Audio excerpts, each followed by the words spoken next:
Hello and welcome to a new video. Primary TET 2022 উত্তীর্ণদের নতুন মামলা দায়ের কলকাতা হাইকোর্টে। হ্যাঁ, আপনারা ঠিকই শুনছেন। কী ব্যাপারে মামলা দায়ের হয়েছে এক্সাক্ট ব্যাপারটা জানার জন্য শেষ পর্যন্ত ভিডিওটি দেখতে থাকুন। চ্যানেলটিকে সাবস্ক্রাইব করে রাখুন, তাহলে উল্লেখযোগ্য আপডেটগুলো মিস করবেন না। যারা ফেসবুক থেকে দেখছেন আমাদের এই পেজটিকে ফলো করে রাখুন। তো আপনারা ইতিমধ্যে অবগত আছেন যে নতুন রিক্রুটমেন্ট প্রসেসের কোনো রকম নোটিশ এই মুহূর্তে পাবলিশ হয়নি। টেট 2022 পাস যেমন আছেন, তার সাথে টেট 2014, টেট 2017 এরাও কিন্তু অপেক্ষা করছেন। কিন্তু যে মূলত যে এই ব্যাপারটা বা এই ভিডিওটা, সেটা টেট 2022 উত্তীর্ণদের নিয়ে।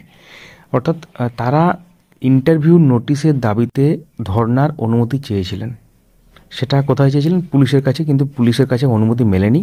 তারপর তারা আদালতের দ্বারস্থ হতে বাধ্য হয়েছে আর কি। তো মামলাটির শুনানি আজকে হতে পারে। এখন দেখার বিষয় কি হতে চলেছে। এখন পরবর্তী যে আপডেটগুলো আসবে আমরা এই চ্যানেলের মাধ্যমে শেয়ার করব।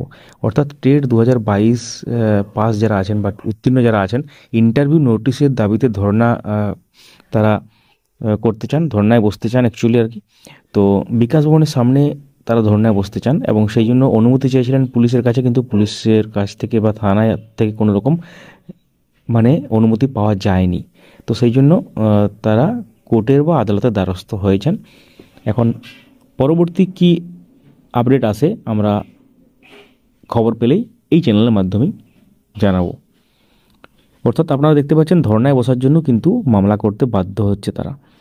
তো টেট 2022 উত্তীর্ণদের নিয়ে যে খবর, সেটা কিন্তু এই ভিডিওর মাধ্যমে শেয়ার করা হলো। বিভিন্ন আপডেটের জন্য বা গুরুত্বপূর্ণ আপডেটগুলোর জন্য সঙ্গে থাকুন আপডেট মাস্টারের। ভিডিওটি লাইক করুন, সবার সাথে শেয়ার করুন। ডেসক্রিপশনে উল্লেখযোগ্য লিঙ্ক আছে, যেগুলো আপনারা চেক আউট এবং জয়েন করে নেবেন। শূন্যপদ কত, কবে নোটিশ আসতে পারে, এই সংক্রান্ত আমরা খবর নেওয়ার চেষ্টা করছি।